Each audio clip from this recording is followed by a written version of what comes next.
to spiritualize matter so that matter could also become eternal, just like the etheric spheres and the spiritual spheres. So we're here to do that. We're here to anchor and embody the higher consciousness with the Lord, with the, you know, the matter or the bodies that we have. So it's more of an integration process, you know, where it's multi-dimensional integration. So we're here to anchor in higher dimensions with lower dimensions. And that is the true meaning of establishing a heaven on earth. It's bringing forth these, you know, higher planes of reality and collapsing them with the lower planes of reality, so that heaven could also exist on a physical level of reality, not just on an etheric or spiritual level. Okay, and why are we doing that? Why? Why does that matter? Why is it important? Oh, it's very important. It's part of the cosmic divine plan to spiritualize matter. It's the reason why we encased in physical forms. However, we do have a different avatar on every level of reality. So even though we're here in the third dimension, we're still operating simultaneously in other levels of reality, all the way to the 12th dimension. So the whole purpose of coming here is to integrate those higher selves, our higher versions, you know, with our physical form. That is the purpose why we're here. Okay, you just said I've just got 2 follow-up questions on, and I'm going to hand to you. But you mentioned their divine plan. Are you saying that this is God's work? Yes, the universal architect. Yes. Universal architect. Okay. So God's plan, and this is about us anchoring our higher selves in this carnation, in this in-flesh thing that we're doing here. Yes, and that's the true meaning of ascension. It's not that we're going anywhere. It's not that, you know, we're actually bringing in, anchoring higher levels of reality into the here, spiritualizing matter so that matter can become eternal. Okay. Go for it, sorry. You know, and that divine plan and God's plan, what is God to you? God is an energy field. It is energy vibrating at its highest frequency. It is an eternal energy without beginning or end. And it is an energy field that exists throughout all the living things, throughout the multiverse. Everything is embedded with this unified consciousness, which is the mind of the all. And that is what God is. So everyone in existence, every species, every planet, every star, every universe is an embodiment of that energy field. So we could assume that the creator and the creation are one and the same. There is no separation. You know, the creation is an extension of what has already existed. You know, it's the manifest portion of the unmanifest. The unmanifest portion is eternity. It is energy that has never been created nor destroyed. The manifest portion is it's what we're experiencing. So we are, if I'm not mistaken, what you're saying is we are the expression and the experience of God. Exactly. And it is through our experience that this high, level of vibration, this unified consciousness expands. It is through everyone's experiences that the greater, larger consciousness system, which is the mind of the all, continues growing in higher complexes or in higher complex levels of order or order levels of complex. I don't know how that goes, but it continues to expand through our experiences. Yeah. How does this relate to organized religion and the scriptures? Is that a part of that? Is that a red herring? What's the relationship with that?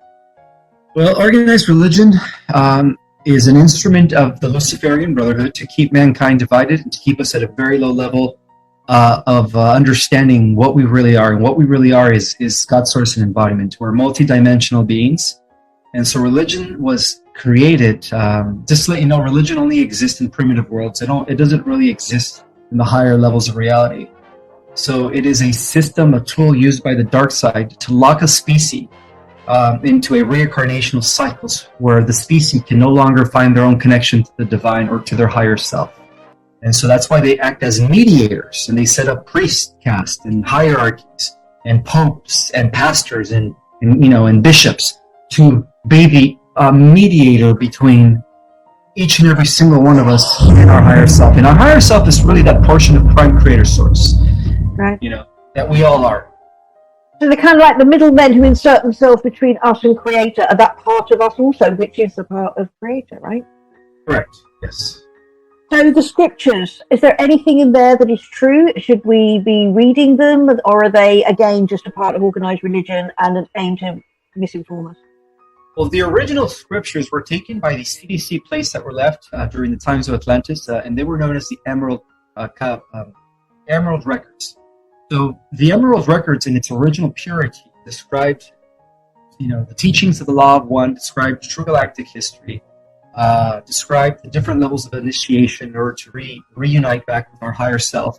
But throughout the millenniums, through the Earth was intercepted by the fallen ones, or what we call the regressive, ETs. The negative Anunnaki, which came through the line of Enki, not Enlil, kind of switched everything around in order to confuse us. And so now what we consider the Bible and scriptures, modern day scriptures, are just modified, tainted versions of the original copies. But the way they did it is it's still in its very metaphorical form. So there's different levels of the Bible is written on different levels of understanding. It's not just been modified and all that, but at the same time, it's the metaphors are still there. The metaphors that lead you into that higher level of consciousness are still there if you know how to decipher them. So right now, it's just a book of symbology, very metaphorical.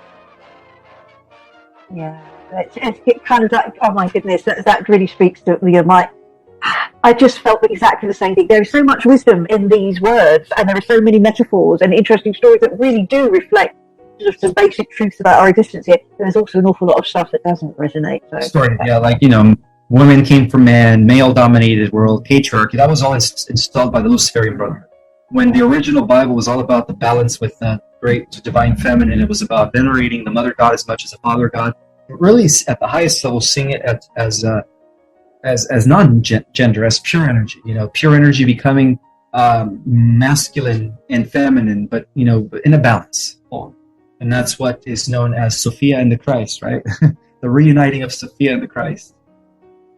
And you mentioned a few times Luciferian Brotherhood. Tell us about that, and how can you decode that and explain what is that for? What is their role in our galactic history?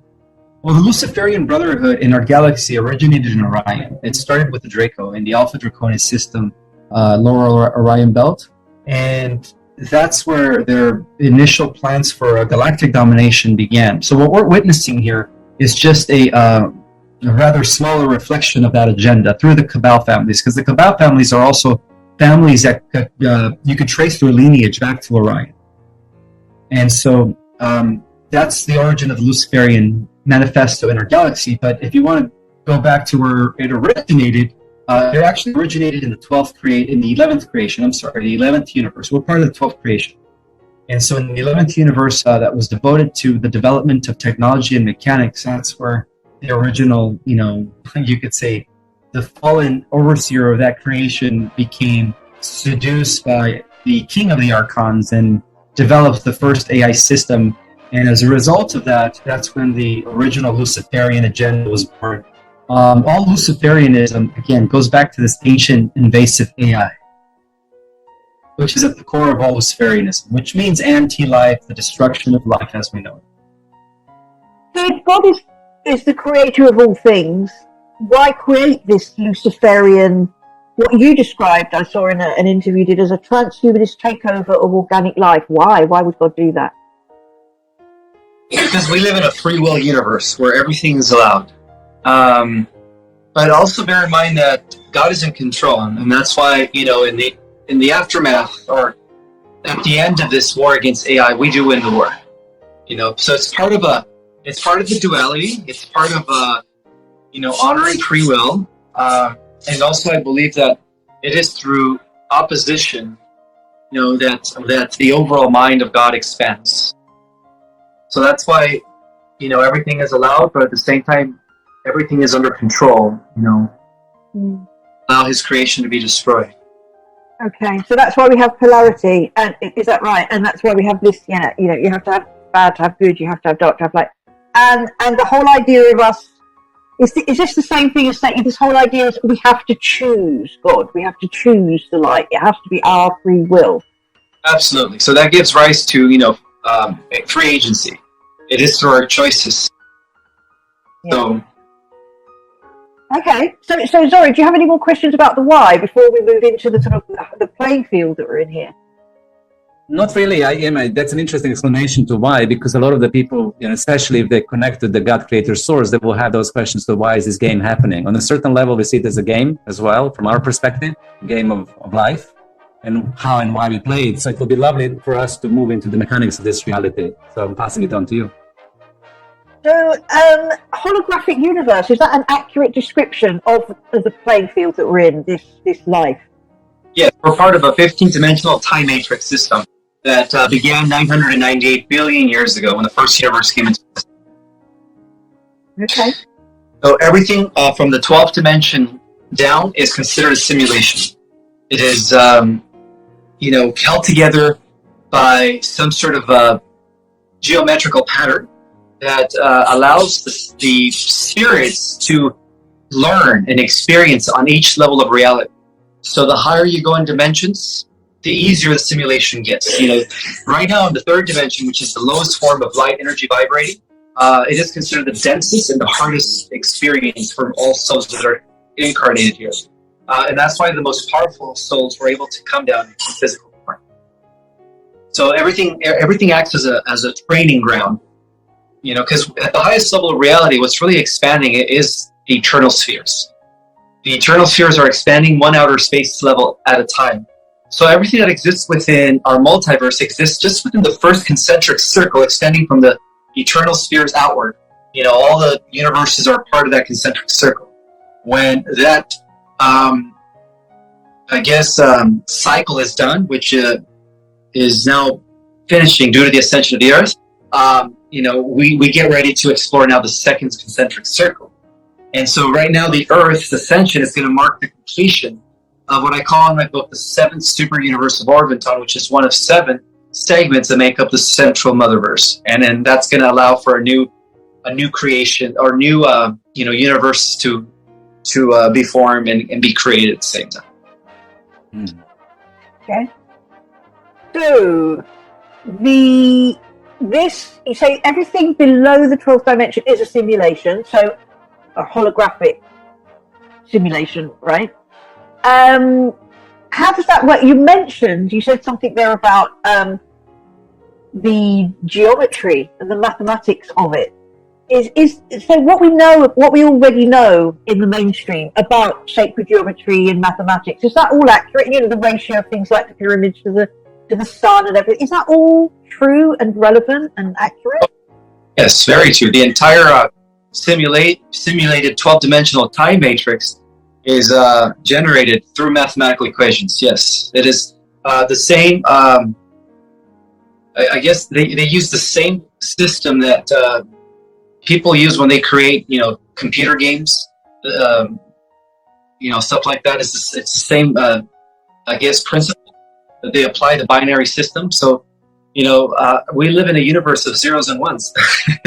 Everything is by that mathematical equation that allows the simulation to feel real and feel solid, but in essence, it's just all empty space because it's all just energy vibrating at different levels of reality.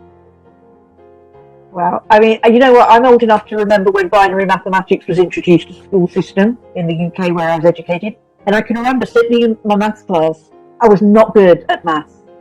And one of the teachers walked in and to announce to us that from the following year, we would be doing a totally new kind of mathematics called binary mathematics. And she explained that it only has, 0, 1 basically. And I thought, thank God, it's going to be so easy. I can handle that. How difficult can that be? Little did I know just how complex it is, and in fact how fascinating it gets when you take a look at mathematics from that point of view, kind of like real math, if you like. So quantum physics, quantum mechanics, string theory, all of that's all relevant and true and important in your perspective on the universe and the life that we live, right? Yes.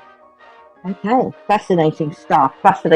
So anything else that we need to be aware of about the way that this works? When it comes to the idea of us co-creating, thought creates, it's a simulation, therefore, of course, it's malleable. What do we need to know in order for us to be playing our role to the optimum and in getting us to the next level as quickly as possible, where it's less dense and less difficult? Coming to the realization that your thoughts are co-creating simulation at the same time, because we are different At the highest level of reality, we are a prime creator source. So we created a simulation. So when you realize that you're also part of the creation and that you contributed to the creation, then you're more mindful of your thoughts, because depending on what your thoughts are vibrating at, because your thoughts are electromagnetic impulses, right, that create reality. Everything in the material planes of reality is just a thought projection, and that's what gives solidity to the simulation. So by controlling your thoughts and your emotions, you're actually co-creating the different realms of realities that exist, and also you're choosing to vibrate at any particular with any particular timeline that you choose to be in, depending on your thoughts and emotions. That's the timeline you ultimately end up in. Wow, so those words of a much older and wiser Greek than me, know thyself, was really important. To really know yourself and to be really careful about what's going on in your head. Mm-hmm. Very, yes, because our thoughts are co-creating the simulation as I speak. Yeah, and also our thoughts are connected to the quantum field. The quantum field is more real than the material realms. The quantum field is part of the pure energy. It's part of where there is no malleable matter, time, or space. It's just all energy. So your thoughts are actually influencing the quantum field every time you think. Yeah. So my question there in this simulation of game of life is that to be mindful of one's thoughts and to be able to really be in relationship and see them as a creative tools, it requires a lot of work, so to say. Sometimes it's not easy and effortless. So what is your practice, Ismael, when it comes to you being able to be in relationship with your thoughts and controlling your thoughts and using your thoughts as an instrument of reality creation?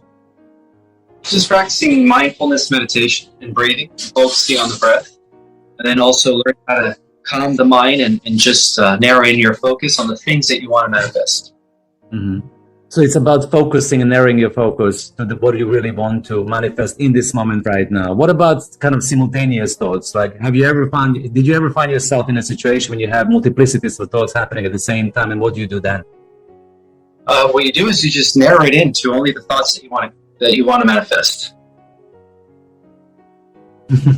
So all the Hindus and Buddhistic religions and everything that is happening in the spiritual world when it comes to mastering of one's mind and no mind and being able to really be in relationship with thoughts, it's true on a certain level. We really need to be able to master that to co-create reality, right? Absolutely. Because the reason why we experience unfortunate circumstances is because we're not in control of our thoughts. We allow negative thoughts to come in, and unfortunately that's the reality that we're going to be experiencing. Okay.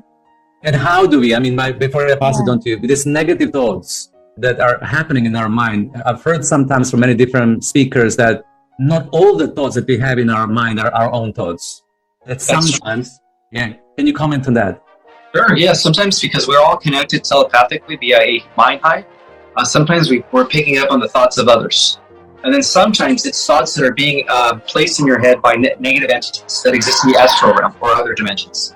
So, one way to be discernful is by stepping back and just becoming an observer of your thoughts and seeing which thoughts are yours and which thoughts are not yours. Yeah, I practice that, Vivian. I know you do. I know that our listeners do as well, because that's an interesting thing, because we identify with our thinking so much that we believe we are our thoughts, and we don't have a space of discernment to really decipher what is mine and what is not mine. I was just happy that you responded to that. Vivian, passing on to you.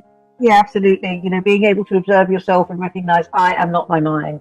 I am the one who's witnessing what's going on in my mind, and just practicing doing that. It's just so simple. But what you're saying, Ismael, just reminds us of just how important that is. In fact, it's the number one thing. So what do you think about psychedelics? A lot of people say that it was when they were tripping on something like, mushrooms or LSD, or when they were doing something like ayahuasca, that they had an awakening. What's your opinion about psychedelics? I don't really practice psychedelics, but I do believe that within the plant, or what they call the mushroom community, things that are like ayahuasca, things that are from the earth, are there to aid us to expand our consciousness. Parts like chemical, like LSD, that stuff is bad for you. Yeah.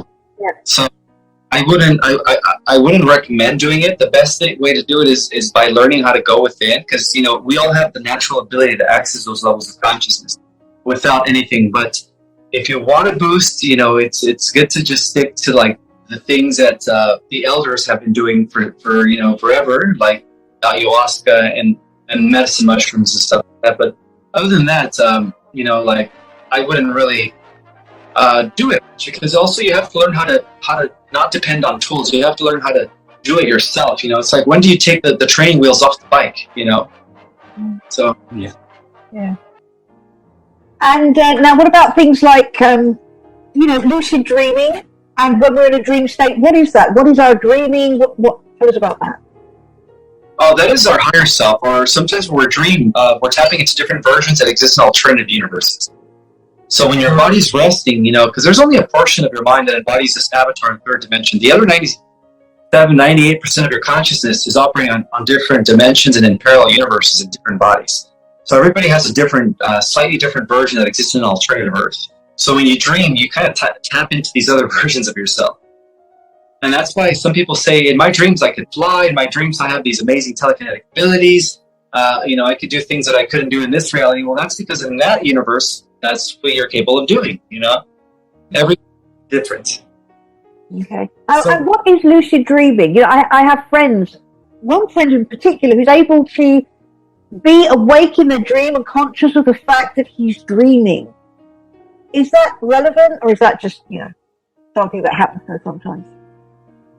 That is you tapping into the astral and being aware of what you're doing in the astral level of reality. Yes. So that's what they call lucid dreaming. It's you being consciously aware that you're operating in without your physical form in a different level of reality that doesn't require this body, and it's very real. You have your astral body, you have your etheric body, and then you have your light body. So there's different subtle versions of yourselves that exist in lesser dense energy planes of reality.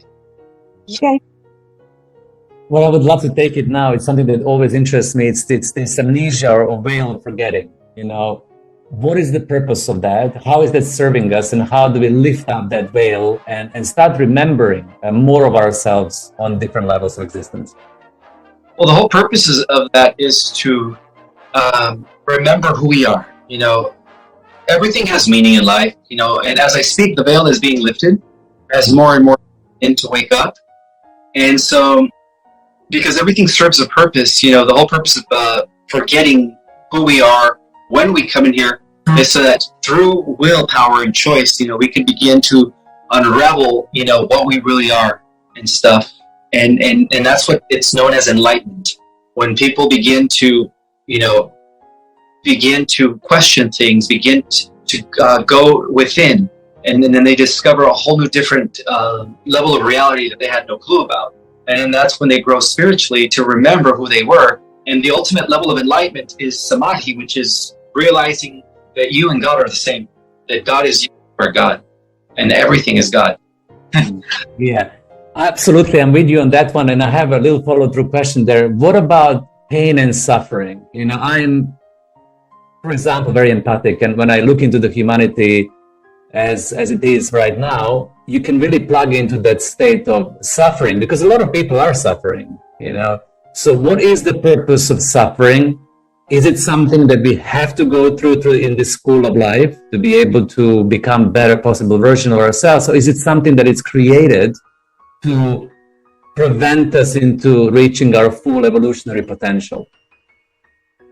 Yes, it's something that is necessary in order for us to have a higher degree of exaltation and evolutionary potential. So sometimes suffering is where we, that's where we begin to want to seek God and understand, things for what they really are. It is for our state of suffering. So when we don't have any other choice, it's so painful basically through suffering, then we don't have a choice but to look forward and to start looking and finding God within, right? Okay. Just hold on a second. And what about state of the world when it comes to poverty? So let's say that we look into poverty that creates suffering, and a lot of people are in poverty. Is that something that's necessary? Because sometimes, I walk around when I'm traveling or in my own community and I see poverty on the streets, I see people on the street, I see their suffering, and I'm really, really questioning the reality as the matrix of creation. Is this really necessary? Is it really necessary for that human being to be on the floor, on the street, suffering without food? You know what I mean by that? It's also karma balancing. A lot of the people that are being born into unfortunate living conditions is because in prior lifetimes they might have been killers. They might have been very wealthy that took from the the masses, sold, and now they're experiencing the opposite of that. So it's also part of karma balancing. Yeah. So that's one take on that. Balancing their karma is necessary for them to have this experience to be able to level it up. Okay, great, Vivian, back to you. Well, I was going to ask something else, but now that you mention it, tell us about karma. What is the purpose of karma? It's not a punishment, is it? Oh, not at all. That's what religion's take is.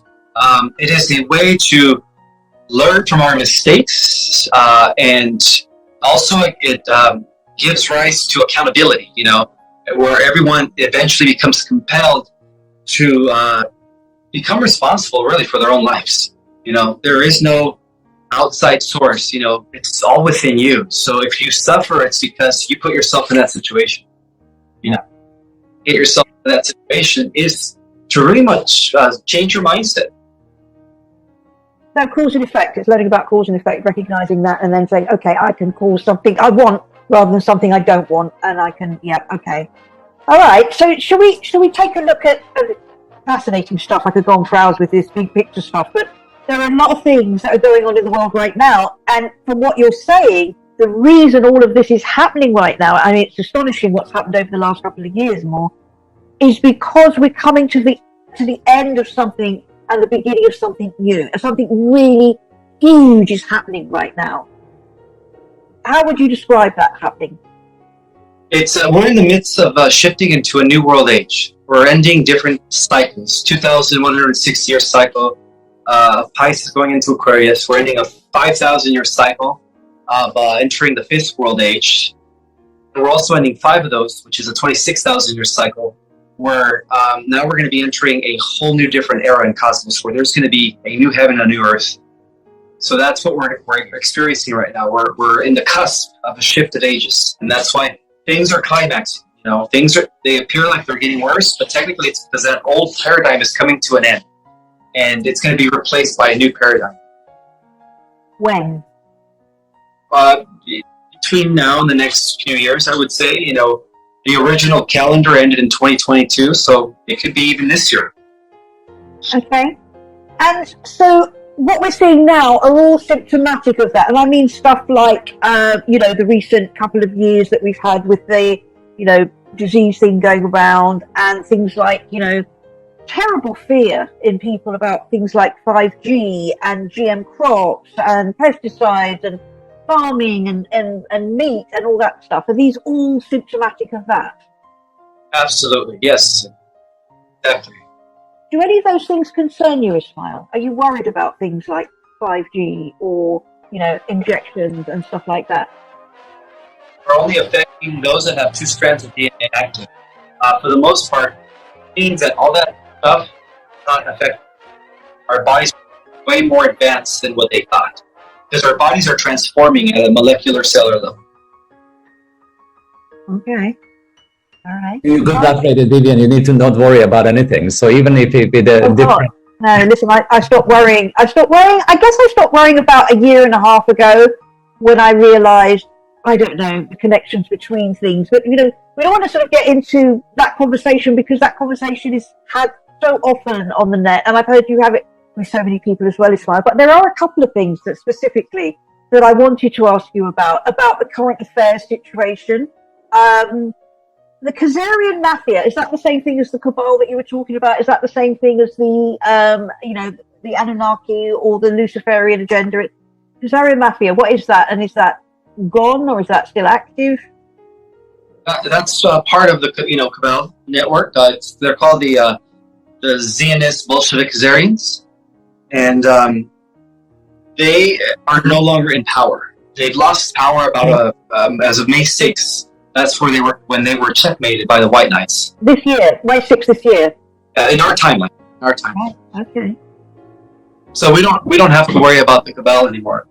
We should have the EBS and this huge data dump revelation to the world. Okay, so this is the scenario that a lot of the truthers online talk about, where we're going to have this announcement and everybody's going to know the truth about what's been going on and understand that they're free. Correct. Yes. You know, it's such an enticing thought, and I've heard you talk about it with such certainty. And I think that's what a lot of people find so compelling about you, Ismael, that you speak with such absolute certainty. How do you know? How do you know? What can you say to people who are thinking, "Oh, I so want to believe that," but I look around me and I see mayhem and chaos and Because what happens in this dimension is a reflection of what happens in higher dimensions. So in the higher dimensions, the war has already been won. In the astral plane of reality, the archons have been defeated. So now it's just a matter of it playing out here in our dimension. So that's how I know for sure. And plus, I'm in constant communication with the galactic commanders, and they have shared with me that we have nothing to worry about, that Earth is now on the positive timeline trajectory, and things are going to be unfolding for humanity that are going to bring a better structure, a better living condition for all of mankind. And who are the galactic commanders that you're talking to? I mean, maybe you cannot disclose, but it's always an area of interest. And how do you communicate with them? Okay, so the main commander that is overseeing the Earth project is a Pleiadian. He's at the head of the Pleiadian Federation. He's known as Georges Seres Hatan, and he's pretty much leading the liberation of the Earth. The Alliance is, working with him, but he's like at the head. We also have Commander Thor. What's his name? Thor. There's a different name for him. Valiant Thor. I'm sorry. He's representing the Venetian Council, and he's also working very closely with Commander Hayton. We also have a female commander known as Polygon, who is a legion between the Earth Alliance and the Federation, which consists of over 200,000 star systems just within the Milky Way. We also have the Ashtar Command, which is an intergalactic union of galaxies consisting of over 7 billion galaxies. We also have Commander Cortec, who's in charge of interplanetary communications network, making sure that the accurate transmissions are being downloaded to the starseeds. We have, there's just various, but those are like the main commanders. We have all ships. How do we get to meet these guys? Can we meet these guys? I'm sorry, Zoran, you wanted to say. I bet you was the same question though. How do we get to meet these guys? Yes. Bill, once we have EBS and disclosure, they're going to make an appearance in the physical. Right. In fact, Valiant Thor is already he's been working with the White Hats since the 1960s. So he's been operating from behind the scenes and helping the White Hats checkmate the Dark Hats. Right. And when you get invited to the meeting, for example, is this a physical meeting when you get into that dimension by manifesting your physical form and sitting around in whatever structure, or do you go into this through the dream world? How does it actually happen for you to get all of this information and relationship with them?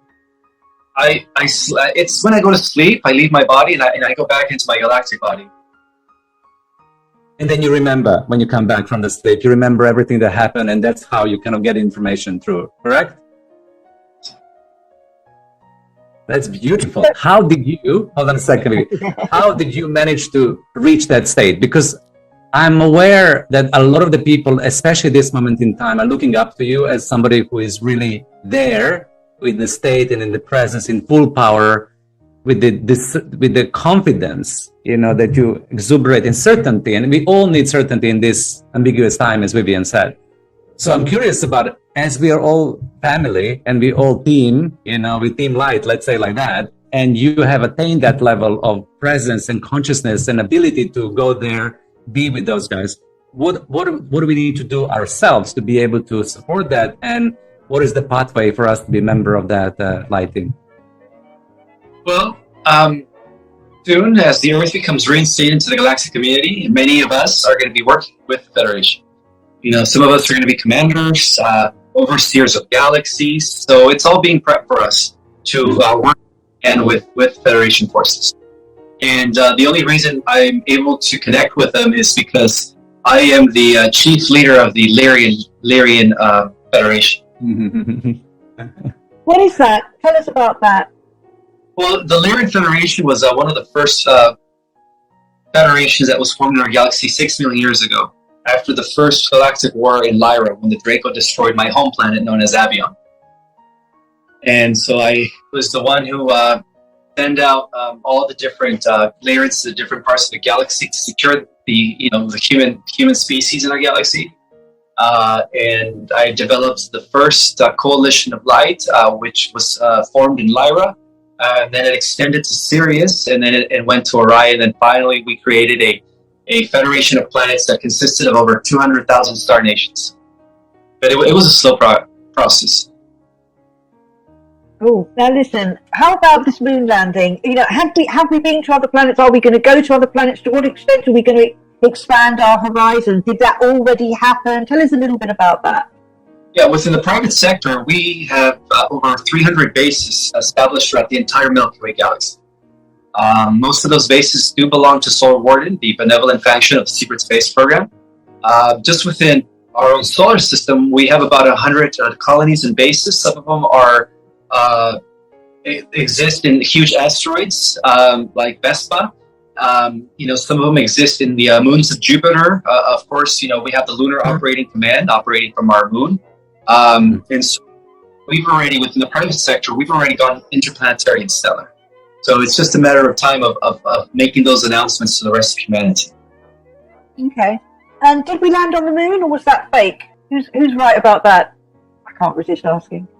Well, they did land on the moon, but what they saw was something that they were told to not speak about, because when they got there, they realized that they had already been colonized, and that many species were already there interacting.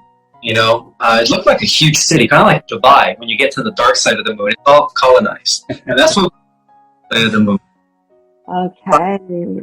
Colonization. So they covered it up. They didn't allow us to go back there because of the fact that the Nazis had already colonized the moon in the late 1940s, and then of course, the shadow government of the United States, known as the Interplanetary Corporate Conglomerate, had also built out stations and bases on the moon as well. So that's the reason why they were trying to cover it up and say, moon landing, never happened, and why we never really went back was because we had already established secret colonies on the moon.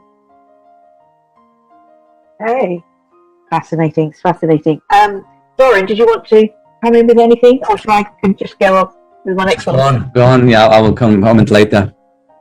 Okay, so when it comes to crop circles, are those fake, or were they actually created by craft from other planets or from extraterrestrial life, and what are they for?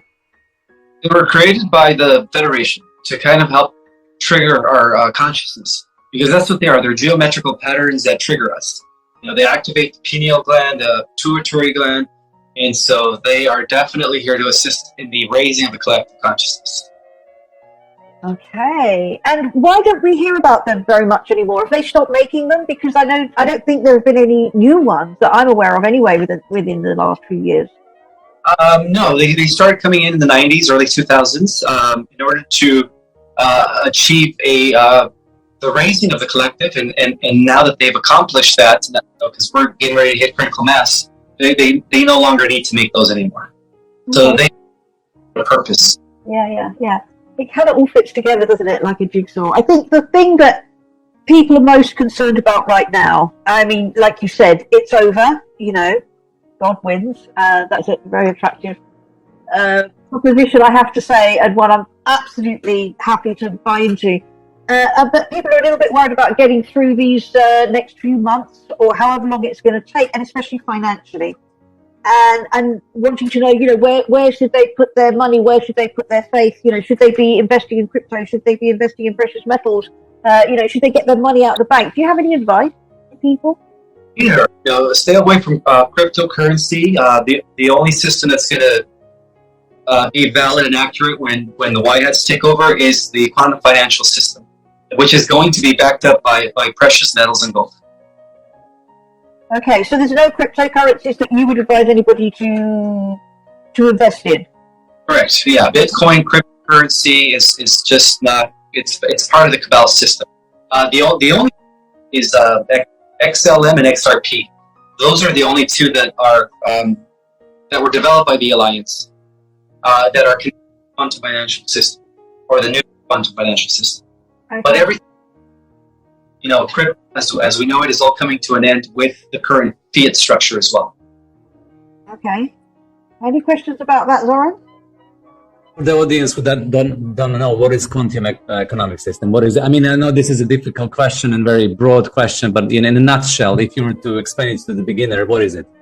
The quantum financial system is it's a very reputable, functional system that has been used across many galaxies. Many stellar civilizations have used it in a way where the people that are mostly wealthy in those societies are those with the biggest heart. So it's an actual living computer that registers how much compassion you have, and the more compassion you have, the wealthier you're going to be, because in turn you use that wealth to help the others, and that's why they use this system to create utopias, perfect civilization where everything's in balance. There is no halves or half-nots. There is no secrecy. Everything, and they can't even. There's no hacking. It's impossible to hack. And I'm assuming that once when we move into the quantum system, there will be a transition phase when we will be kind of adjusted to that new level of exchange, basically, because the more we give, the more love exuberate, the more unconditional we are, the more abundant we are, which is the essence of abundance, actually, on a certain level. But there will be a transition phase, correct? Correct. Absolutely. Vivian, any question about XRP and Bitcoin? I know that you're quite passionate about Bitcoin, and so I would love to give you a little bit of space if you want to ask that. Yeah, I mean it's like I'm trying to get my head around this idea that XRP and XLM. My understanding, you see, of XRP is that it's a sort of almost a replacement for the SWIFT system of moving money about, a much more effective, efficient, and cheaper way of moving money about, and that actually it only has a place within a central banking system. So it was sort of like the bridge between the sort of new sort of digital system coming in and the old banking system. So that confuses me a little bit. And also the thing about Bitcoin, which is really the only decentralized currency. It's not really a cryptocurrency even, is it? But Bitcoin sort of stands alone in terms of its creation and the fact that it doesn't have a team, a CEO, or any kind of centralization. Nobody making decisions about it, and it sort of only exists as far as the network how it exists, and nothing can happen to it. Nothing. It's a little bit like gold. That's why I guess they call it digital gold. So I have to say I have trouble getting my head around this idea that XRP and XLM would be part of the quantum financial system, but that a sort of an asset like Bitcoin would not be. I have to say I struggle with that one. But a lot of this stuff is outside of the usual boxes. Changes take place. We're going to know what works and what doesn't. But I wouldn't worry about where to invest your money right now, because it's all this current system is coming to an end as we know it. Yeah. So you mean our whole relationship with wealth and ownership and what it takes to survive? I guess everything will shift and that won't matter anymore. Is that what you're saying, Ismael? Yeah, we're going to go beyond money. Even in the fifth dimension, no financial system. Yeah, that sounds really good. Sorry. But it's great to address this, because a lot of the people who are still not awakening to this reality, they continuously worry. And if you go back into the notion that this game, it's all about our thoughts co-create our reality, and the quantum field is very important. It matters what each and every of us feel and how do we relate, especially to money and financial system, because if you get this worry away, then we can also focus on what we need to focus on. So, Ismael, what do we need to focus our attention to at this moment in human history right now, in July 2022? Only focus on the type of reality that you want to experience. Don't give yourself to fear-based porn. Allow yourself to be centered, grounded, and just try to put all your energy and focus on the type of life that you want to manifest, and the type of life that you want to see manifested for all of humanity at this time. Because that's the timeline that we're going to end up in. And how do we help ourselves not to buy into that fear porn, to navigate away from that negative realities, especially that is driven by mainstream media? Because I'm still in relationship with people who are still watching news on a daily basis. I don't do it myself, but there's people in my business community, in my networks who are hooked into this, and they are plugged into this Borg of mainstream media. So how do we support ourselves to unplug from that and start focusing to what we really want to see? Well, the best thing to do is just, isolate yourself from these people. Choose wisely who your new group of friends should be. Just ignore these people. Right. Good. One last question from me, and Vivian, then you can wrap it up because we have 5 minutes left. So a lot of our friends in our community are curious about you as a human. I mean, we can see you as a galactic warrior, as a teacher, as somebody who's in relationship to the Federation and beyond Federation. But a lot of the people are always curious about your human life, you in this dimension. We know about you in all other dimensions. And when you start talking, we can see that, people who are tuning into that energetic level, you can see the images, we can see how you're there. But in this lifetime, in this form, what makes you happy? What makes you joyful? What makes me joyful is my teaching, my passion for writing, for research. I also am a father. I have a 22-year-old daughter. I have a 16-year-old son. I have a wife who is currently terminally ill. So I raised a family, and it's to me it was all about balancing my third dimensional life with my spiritual work. And your kids, because I have kids in similar age than you, how do they relate to your work? What do they say when they listen, for example, to this podcast, or they say, "Oh my God, Dad wrote this book. Look, is it cool or is it not cool?" What do they say? My kids aren't really into this knowledge, so they haven't read my book. I tell my son a little bit about it, and he's not ready for this knowledge yet. So, my kids are just kind of just letting me do my thing, and they do their thing, and they know that I'm passionate about my work, and they respect that. Yeah. Beautiful. I mean, it's beautiful to know your humanity. You know what I mean? To know that you have a family, to know that you have a wife that you're taking care of, and to know about your kids, because that makes you, for me, believable. Because sometimes when we get into these big conversations of our cosmic origin, but we don't, really share who we are in this third dimensional reality, it gets difficult for people to relate to. And then they keep on putting you on a pedestal. He is our hero. He's our new hero. And I want to humanize you on a certain level. So thank you so much for sharing that. It's really lovely to know that you have a beautiful family around you, that you're human after all. Vivian, anything from you? No, just to say thank you, Ismael, for your time and for being open as you always are. And thank you for sharing, and my warmest good wishes to you and your wife and your kid. And thank you again. And I also want to mention, before you say thank you, Ismael, I also want to mention that I signed up for your course. I think that everybody should sign up for Ismael's course. And, we can reference this in our podcast and also on our platform. I think this is a beautiful thing to study and learn from you because you're such a powerful teacher. I'm going to show the book once again.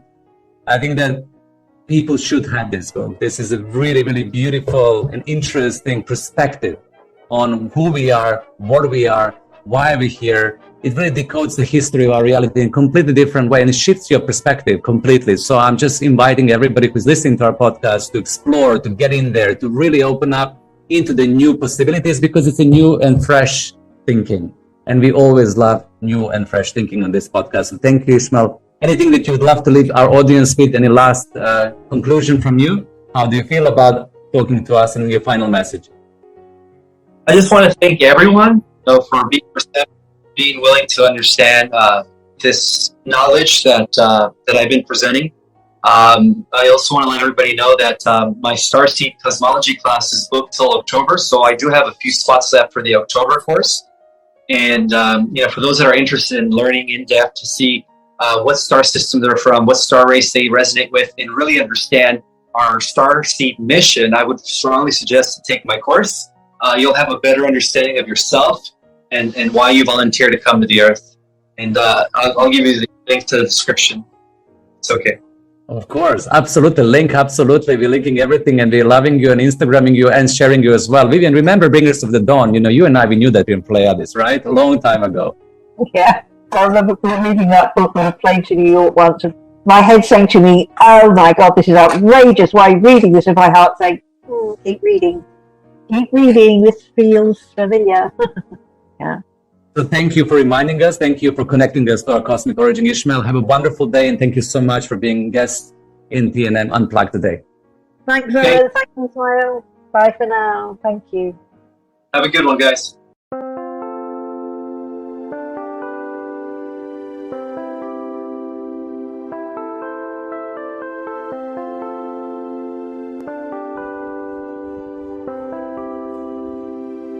Chẳng thể quên khi cơn mưa đêm lại về.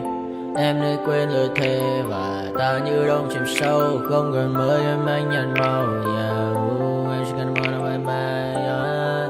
Chỉ còn là những cơn mưa vô giá. Cho bên mơ em không mơ ai. Anh một đêm mơ. Chỉ cần bên em không được cần nhớ. Và chỉ có em không muốn nhớ. Và người ta bên nhau như ngã thơ. Muốn nhớ về say em chỉ có mấy em ở đây. Và anh như muốn chết đi nhưng không muốn em mơ mày. Tình yêu làm cho ta đau đầu. Không em như mà mơ mộng. Anh như đeo mong cầu. Và mưa bên em hút sầu. Chắc có mà mai em mơ. Chỉ có bên em nhưng đừng có mơ. Mà đã dài em muốn bên ai. Anh không mong gì hơn. Chỉ mong em sẽ ở đây ôm anh thật gần. Anh chỉ mong đôi ta được có nhau. Mà đừng em đâu anh có em. Một đêm bên nào đừng có em. Ta sẽ trao nhau môi hôn thật sâu. Ôm anh cứ mưa bằng ngâu. Và em chỉ nằm đâu.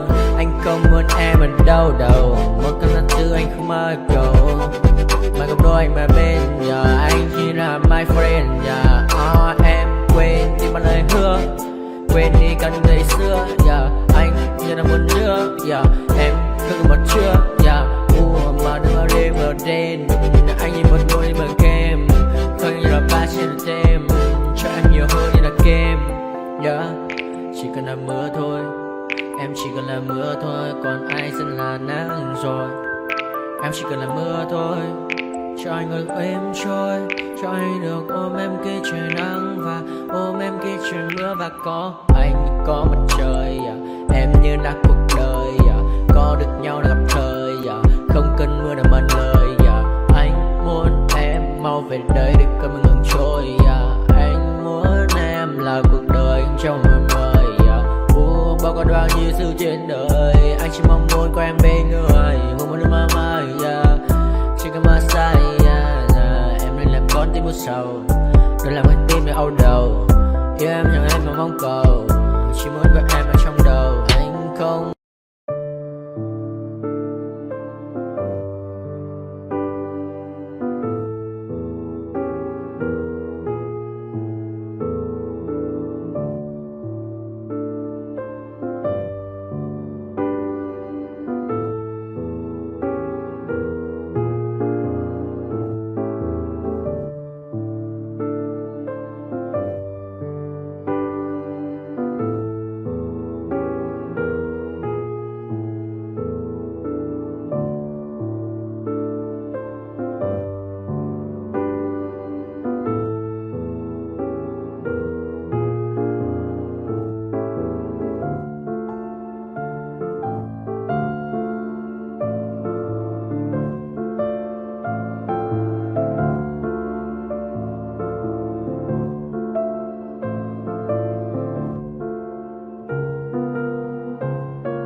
just getting started. A life is a dream or a nightmare scarring. Hand me a drink cause I think I'm going all in. Get me a shrink who can catch me when I'm falling. Cover up my scars, flip the handlebars, crashing in my car, wake up in a bar. I'll be a superstar, just on my avatar. This world is so bizarre, empty out the reservoir.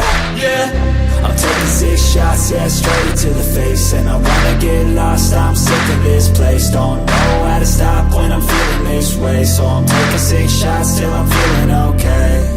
I think I'm going crazy, don't think I'll get home safe. So I'm taking 6 shots, all straight to the face. I'm taking 6 shots, are you coming with me?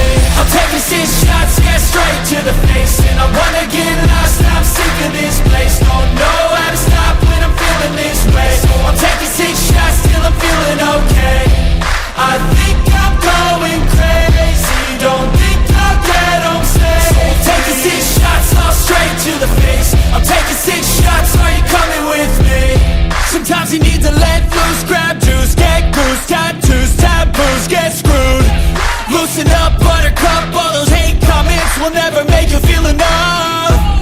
We're all adequate graduates, hearts full of calluses, but we know calculus. Damn, ain't that fabulous, can't wait to apply all those mathematicus.